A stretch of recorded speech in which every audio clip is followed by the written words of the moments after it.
육하 원칙에 보면은 누가 언제 어디서 무엇을 왜 어떻게 이렇게 나옵니다.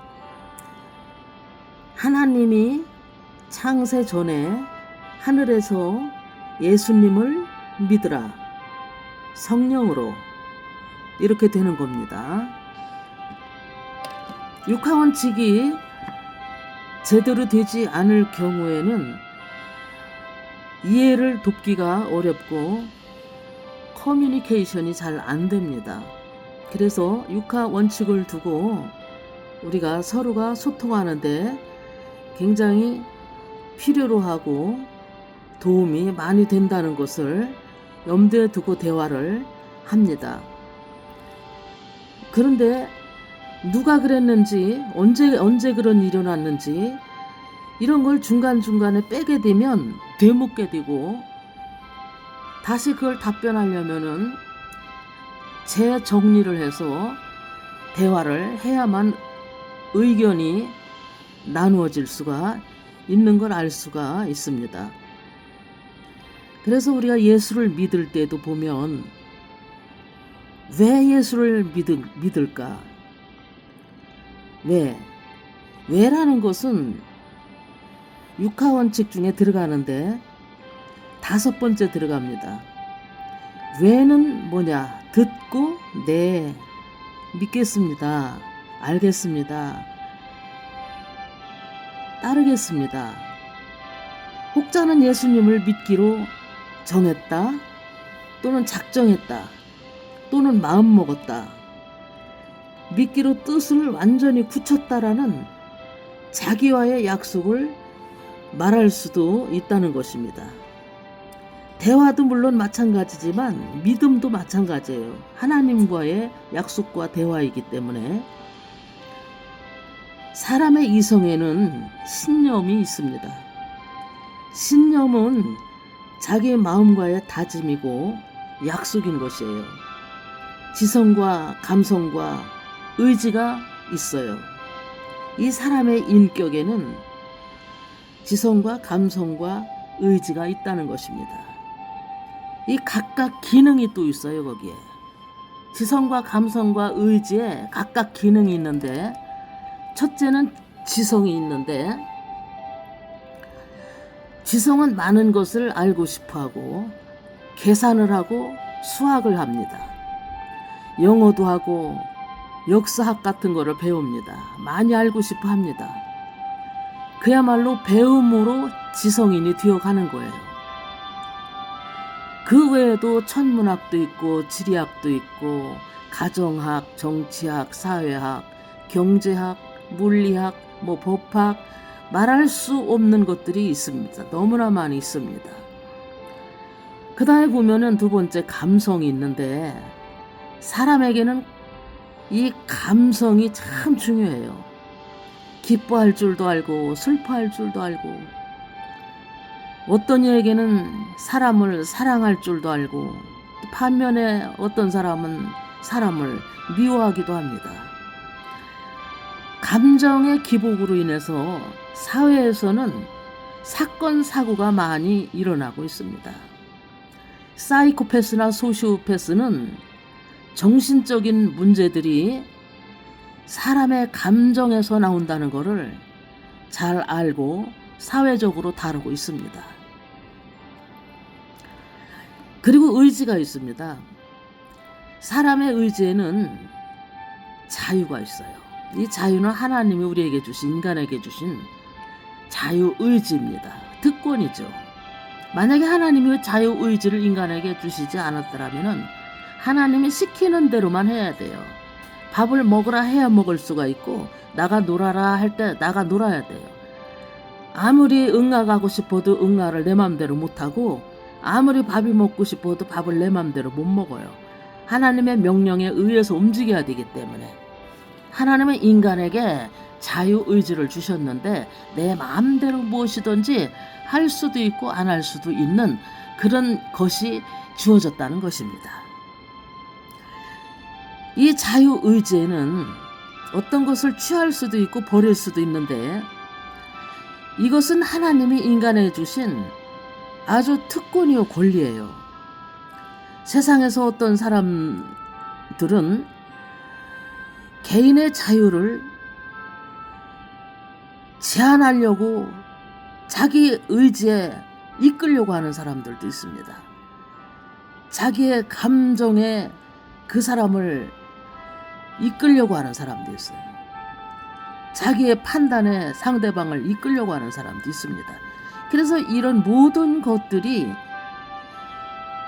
올바른 판단과 생각을 제대로 하지 못하였을 때 자칫 잘못하면 상대에게 피해를 주고 자기 자신이 그 판단력이 흐려지면 나중에는 그 사람의 건강이, 정신적인 건강이 올바른 건강이 된다는 거죠. 올바르지 못한 건강이 된다는 거죠. 이래서 의지에는 살아갈 의지도 있고 자살할 의지가 있고 또는 지옥 갈 의지도 있고 천국에 갈 의지도 있다는 것입니다. 예수를 믿을 의지가 있고 예수를 믿지 않을 의지가 있는 거예요. 지성과 감성과 의지는 사람의 정신이고 혼이고 넋이에요. 사람이 멍하고 있으면 아유 저 넋 빠진 놈이라고 이렇게 어른들이 많이 했습니다. 아유 저 혼나간 놈, 정신 차려 이놈아, 그렇게 합니다. 이게 무엇입니까? 이것이 바로 이 정신이라는 것이 생각이지 않습니까? 이렇게 해서 정신줄을 놓지 말라. 이런 것이 어디서 나오냐면 이 혼에서 나오는 거예요. 사람의 생각은 혼입니다. 사람의 인격은 곧 혼이에요. 혼. 지성과 의지와 그 감성 속에서 다 혼의 작용이 되고 이 인격의 기능이 그 하나의 그 작용으로 움직여지는 것이라고 말할 수가 있는 것입니다. 인간의 영이 또 있는데 영이라는 것은 항구적인 것입니다. 항구적인 존재. 그것은 뭐냐? 끝이 없다라는 것입니다. 하나님이 사람의 코에다가 흙으로 사람을 만드시고 그 코에 생기를 불어넣으니 생명이 된지라 했습니다. 이렇게 생명이 되었다는 것은 내 것이 아니라 하나님의 것이에요. 항구적인 영적인 존재, 바로 그 영적인 존재를 인간에게 부어 넣으시면서 거기에다가 영원히 살 수 있도록 생기를 불어넣어 그 영이 생명, 살아있는 영이 되게 하셨다 이거예요. 그러면 이 우리 인간이라는 것은 뭘로 구성이 되느냐? 영과 혼과 육으로 구성이 되어 있다는 것입니다. 영육혼 또는 육혼영, 육이 있고 영혼이 있다 또 이렇게도 합니다. 영혼이 떠나가 버리면은 이 혼이라는 것은 영과 함께 합니다. 그래서 그 인격을 가지고 들어가요. 영혼이라고 그래서 말합니다. 영혼이라고. 그래서 이 영혼은 인격적인 존재가 되는 거예요. 성경에는 세 가지 영적 존재가 있는데 첫째는 하나님, 둘째는 천사, 셋째는 사람이에요. 이렇게 인격적인 존재라는 것은 혼이 함께 한다는 거 아닙니까? 영원히 항구적인 삶 속에 인격을 가지고 있다는 것은 영과 혼이 있다는 거예요. 영의 역할은 살아있는 기능만 하고 아니면 죽은 기능만 가지고 있지만 살아있는 기능을 가지고 있는 자에게는 혼과 함께 살아있는 거죠. 또 죽어있는 기능을 가지고 있는 자에게는 혼과 함께 죽어있는 기능을 갖고 있는 거예요. 그러면 죽어있는 기능과 살아있는 기능의 차이는 무엇일까? 죽어있는 기능은 생명이 없는 상태로 영원히 사는 것을 죽은 기능이라고 합니다. 그리고 살아있는 기능은 생명이 있는 상태로 영원히 산다. 그걸 영생이라고 합니다. 살아있는 기능. 인생은 짧고 영생은 깁니다. 그러면은 육하원칙 중에 마지막 6번째는 어떻게라고 들어가는데, 어떻게? 그럼 어떻게 예수를 믿어야 되나? 그 믿음이라는 것이 그냥 내가 믿습니다 하면 되는 거지, 어떻게가 왜 들어가야 될 필요가 있나? 어떻게가 왜 필요할까? 네, 육하원칙에는 꼭 어떻게가 마지막 결론으로 나옵니다. 그것이 없으면은 나머지 것들이 다 기능을 잃어버리고 말아요. 어떻게가 마무리가 돼야 완성되는 것입니다. 대화의 완성은 어떻게로 되는 거예요. 왜라는 것은 믿으면 된다고 하지만 어떻게는 어떻게 믿어야 되는가?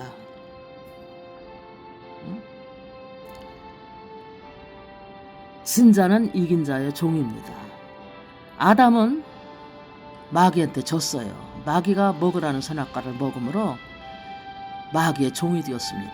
그래서 이 아담은 진자는 이긴 자의 종이라고 마귀의 종이 됐습니다. 아담이 마귀의 종이 되니 온 인류는 그의 씨에서 나왔으니 다 마귀의 종이 된 거예요. 마귀는 뭡니까? 죽은 자예요. 생명이 없는 자예요. 지옥 갈 자예요. 영원히 지옥에서 사는데 그를 따라가면 영죽이요. 예수를 믿고 생명을 얻어서 예수님을 따라가면 영생이라 이거예요.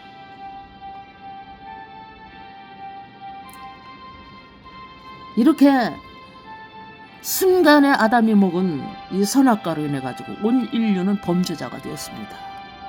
불순종하는 자가 되었습니다. 불신앙하는 자가 되었습니다. 그러나 아담의 영혼이 죽은 것은 분명합니다. 그래서 예수님께서 이 땅에 오셨는데 이렇게 큰 일을 저질러 놓고 아담은 그냥 죽은 상태에서 그냥 그대로 있는데, 아담 하나만 죽었으면 되는데 아담의 수십억에 85억이라는 인류까지 다 죽여놨어요. 그러니 이거를 어떻게 살리느냐? 첫째 아담이 저질러 놓은 거를 마지막 아담인 예수 그리스도께서 오셔가지고 이 일을 해결해 주셨습니다. 수습해 주셨습니다. 인간의 죄를 다 지고 죽으심으로 말미암아 인간의 죄를 사해 주셨어요. 인간의 죄를 다 사해 주셨습니다. 그리고 3일 만에 부활하셨습니다. 그의 무덤은 빈 무덤이에요. 그는 인간의 죄를 짊어지시고 십자가에서 못 박혀서 가시관을 쓰시고 피 흘려 죽으셨습니다.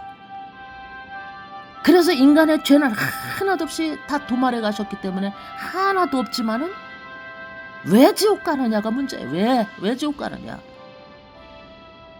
안 믿으니까. 그럼 믿으려면 어떻게 믿어야만 되느냐?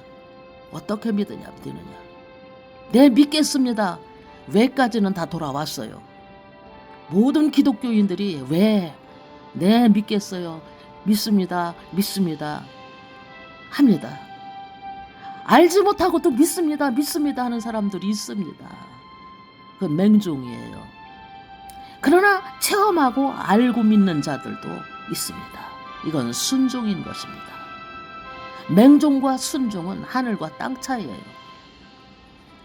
그러므로 어떻게가 꼭 필요한 것입니다. 어떻게 믿어야 되는가? 어떻게 예수를 믿어야 되는 것인가?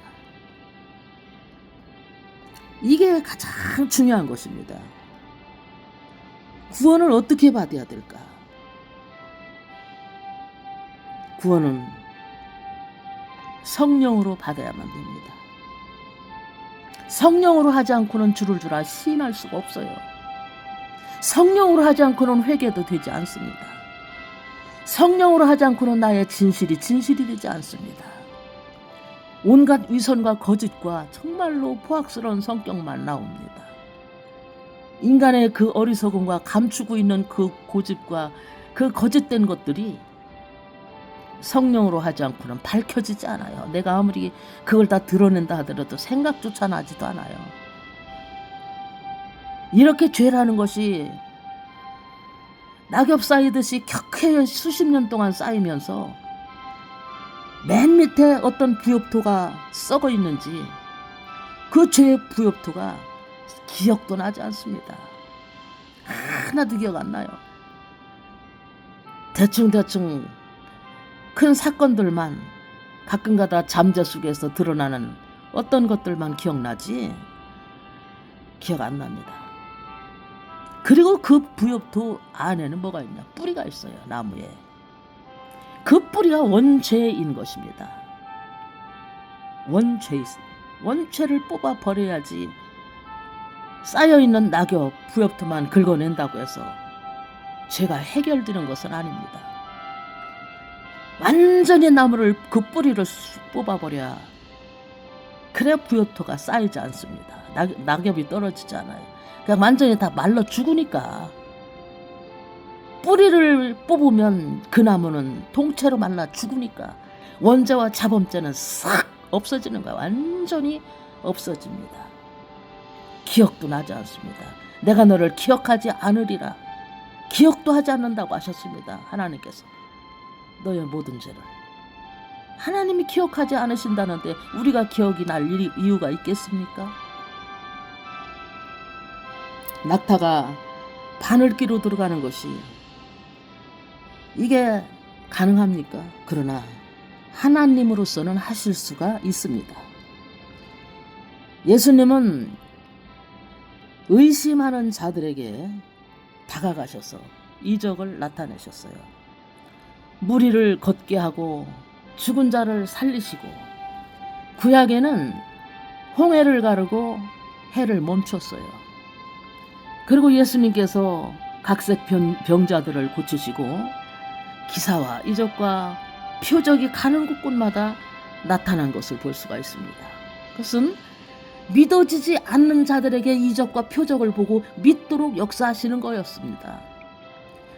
병 낫는 것이 구원이 아니라 믿어지도록 하기 위해서 병을 체험시켜 주신 것입니다. 병에서 낫는 것을. 우리의 영혼이라는 것은 하나님의 것으로서 정말로 영혼이 살지 않으면은 아무리 병이 나와서도 두 발 가지고 이 몸뚱아리 가지고 지옥으로 떨어질 수밖에 없어요. 아무리 병이 났고 문둥병이 났고 다리 분지러진 게 고쳐지고 암이 고쳐지고 정신병이 고쳐졌을지라도 그가 아무리 고쳤어도 영혼의 생명이 없으면 거듭나지 아니하면 천국에 못 간다는 것입니다. 그러니까 이 두 다리를 가지고 이 몸을 병든 몸이 다 고침받았을지라도 이 몸을 가지고서는 차라리 고침을 안 받고 지옥 가는 게 낫냐 천국 가는 게 낫냐. 그냥 천국 가는 게 낫다 이거요. 고침받고 지옥 가는 것보다는.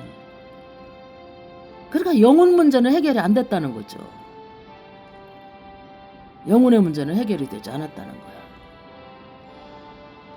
몸만 고침받아갖고는 구원이 아니다.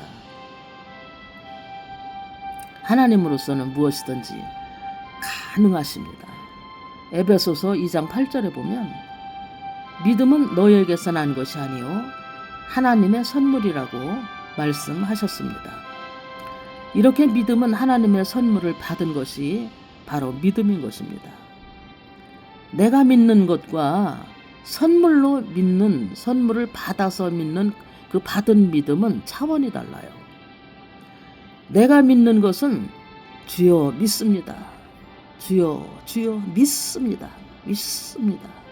하는 것이고, 선물로 받은 믿음은 하늘에서 내려온 말씀의 산떡을 먹은 자예요. 선물을 받아서 믿는 자, 선물을 받은 믿음. 하늘에서 내려온 산떡을 먹은 자, 즉 예수의 피와 살을 먹은 자다 이것입니다. 그의 피와 살은 뭐냐? 영혼의 생명이요 영생하는 양식이라고 했습니다. 영생하는 양식. 이것을 먹지 않으면 영혼이 메마라 그냥 죽습니다. 영혼이 배가 고파요. 어떻게 예수의 피하살을 찢어서 먹고 맹숭맹숭할 수가 있을까? 우리가 예수를 믿는다 하면서 어떻게 회개가 되지 않으며 어떻게 맹숭맹숭할까? 십자가 형틀에 매달린 예수를 보고 웃으면서 예수의 피하살을 찢어 먹을 자가 있겠습니까? 이렇게 정신 나간 사람이 과연 있겠습니까? 믿음은 선물로 받은 것이 바로 믿음인데 성령으로 받은 자는 성령의 감동으로 회개하고 통회하며 감사의 뜨거운 눈물이 강물같이 흘러넘치는 것이 이게 바로 믿음입니다. 이런 사람은 세상의 가르침을 받지 않습니다. 신학과 교단의 헌법과 타협하지 않습니다. 이런 사람은 자기 아버지의 음성을 알아듣습니다. 진리가 아닌 비진리를 구별해낼 수가 있어요. 이들은 성령에게 배웠기 때문입니다. 우리는 사람의 제자가 아니라 성령의 제자들이기 때문이에요. 여기서 반문하는 사람들도 있습니다. 로마서 1장 17절에서 보면은 오직 의인은 믿음으로 말미암아 살 것이라 했고, 갈라디아서 3장 11절에도 보면 의인은 믿음으로 살리라 했습니다. 또는 주의 이름을 부르는 자는 구원을 얻으리라 라고도 했습니다. 그러면 마태복음 7장 27절에 보면은 주여 주여 하는 자마다 천국에 들어갈 것이 아니요, 천국에 다 들어가는 건 아니라고 그랬어요. 다만 하늘에 계신 내 아버지의 뜻대로 행하는 자라야 들어가리라, 이렇게 말씀하셨습니다. 그리고 마태복음 7장 22절에서 23절에 보면 주여 주여 한다고 그랬어요. 주여 주여, 주여 주여 하며 주의 이름으로 선지자 노릇하며 귀신을 쫓아내며 설교도 하며 전도도 하며 봉사도 하며 참 열심히 했습니다. 권능을 행했습니다. 그러나 주님은 그들을 도무지 알지 못한다고 하시면서 불법을 행하는 자들아 내게서 떠나가라, 이렇게 말씀하셨습니다. 이렇게 큰 일을 하는 자들을 주님은 왜 쫓아내셨을까?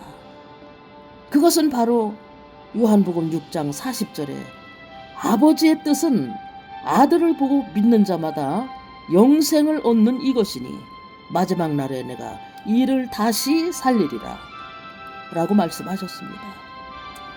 쫓겨난 자들은 양의 문으로 들어가고 양의 문으로 안 들어가고 월장한 그런 자들이에요. 양의 문으로 들어가야 되거든요. 그러니까 이런 자들이 왜 쫓겨났는가? 담 넘어 들어갔기 때문에 쫓겨난 거예요. 양의 문으로 안 들어가고. 이게 담 넘어서 들어간 이런 월장한 자들, 이런 자들이 같이 섞여서 교회에서 있으니 이런 자들이 들어와가지고 믿음을 흉내내고 사랑을 흉내내고 있습니다. 믿음 있는 자와 믿음이 없는 자와 섞여서 살아가고 있어요. 우리는 여기서 나에게 믿음이 있는지 없는지 한번 돌이켜서 자신을 한번 생각을 해봐야 될 줄 믿습니다. 만일 그것을 알지 못하는 자는 버리운 자라고 이렇게 말씀하셨어요. 지성과 감성과 의지에서 감성을 살려야 제일 빠릅니다. 감성은 성령의 감동을 받기가 좋은 기능이에요. 그러나 인간이 해야 할 숙제도 있습니다. 그것은 정직과 진실과 회개인 것입니다. 회개는 하나님이 하는 것이 아니라 인간이 하는 것입니다. 하나님이 못하시는 것 중에 또 하나가 있는데 인간을 위해서 대신 회개해 주지 않습니다. 물론 말씀이 바탕이 되어야 하지만 성령으로 회개를 하게 되면 성령이 말씀과 함께 회개가 되도록 거듭나도록 말씀이 바탕이 되도록 함께 역사하십니다. 그 감성이 제일 먼저라는 것은 이것이 바로 감성이 돼야만 말씀도 믿어지니까. 배고픈 자가 언제 음식의 영양가를 배우고 언제 먹겠어요? 그러면은 누가복음 23장 43절에 보면은 한 강도는 구원을 받지 못했을 것입니다. 언제 영양가가 있는지 뭐가 있는지 알고 먹겠느냐 이거예요. 밥부터 막 퍼먹어야지. 퍼먹으면서 체험하는 거야. 달구나. 고소하구나. 배부르구나. 아, 맛있다. 거기 칼로리에 대해서, 영양가에 대해서는 이런 식으로 말씀과 함께 알게 해주시는 성령의 감동으로 거듭나고 나서 지식을 그때부터 더 많이 쌓아가면 잘못된 길로 가지 않고 오직 말씀으로만 주님을 알아가는 지식을 넓혀갈 수가 있다는 것입니다. 사람이 성령으로 예수를 영접하면 그 배에서 생수의 강이 흘러넘친다고 그랬습니다. 알지 못하고 주여 주여 하면서 맹종하지 말고 성령으로 믿는 자들이 되어서 하나님께 순종하는 자들이 되시길 바랍니다. 그러고 나서부터는 증인이 되는 것입니다. 누구의 증인? 예수의 증인. 예수의 증인이라는 것은 무엇입니까? 예수를 봤다는 것입니다. 증인은 누구를 봤느냐? 그 현장을 봤다는 거예요. 그 현장 어디냐? 십자가의 현장. 골고다 현장에서 예수를 봤습니다. 십자가 형틀에 매달린 예수를 봤다는 것입니다. 그 예수는 죄가 없는 분이라는 걸 증거해야 돼요. 예수는 죄가 없기 때문에 부활하셨다는 것을 증거를 해야 된다는 것입니다. 그게 증거예요. 철학을 증거하지 말고 소크라테스, 그 제자 또 플라톤, 그리고 그 제자 아리스토텔레스, 이런 식으로 그런 철학적인 자들을 증거하지 말고 그것은 비유하는데 조금만 넣어도 되잖아요. 예수를 더 많이 증거하라는 거예요. 예수가 아주 많이 증거가 돼야 예수가 주인공이 되는 것입니다. 우리는 예수를 믿는 것이 왜 믿는 것인가? 움켜쥐지 말고 내려놓고 예수를 믿는 그러한 온전한 믿음이 되기를 바랍니다. 움켜쥐지 말고 갈 때 어차피 빈손으로 갑니다. 빈손으로 나온 인생 빈손으로 가고 적신으로 왔으니 적신으로 가는 게 인생인 것입니다. 인생은 짧고 영생은 길어요. 놓으시기 바랍니다. 다 내려놓으시기 바랍니다. 죽으면 죽으리라고 그냥 다 내려놓으시기 바랍니다. 하나님의 말씀을 듣는 자는 귀가 있는 자를 들어요. 뱀은 귀가 없어요. 그 뱀은 못 듣습니다. 말씀을. 하나님의 말씀을 듣는 자는 귀 있는 자가 듣습니다. 내려놓고 손을 펴시기 바랍니다. 움켜쥐고 있으면은 절대로 천국에 갈 수가 없습니다. 움켜쥐고 있으면 회개도 안 돼요. 끌어안고 있으면 회개도 안 돼요. 욕심이 죄를 낳고 죄가 장성하면 사망을 낳는다고 하잖아요. 다 내려놓고 우리는 차분하게 주님께 엎드려 회개통에 자복하고 기도함으로 주님의 말씀하심을 들으시는 그런 저와 여러분이 되기를 주님의 이름으로 축원합니다.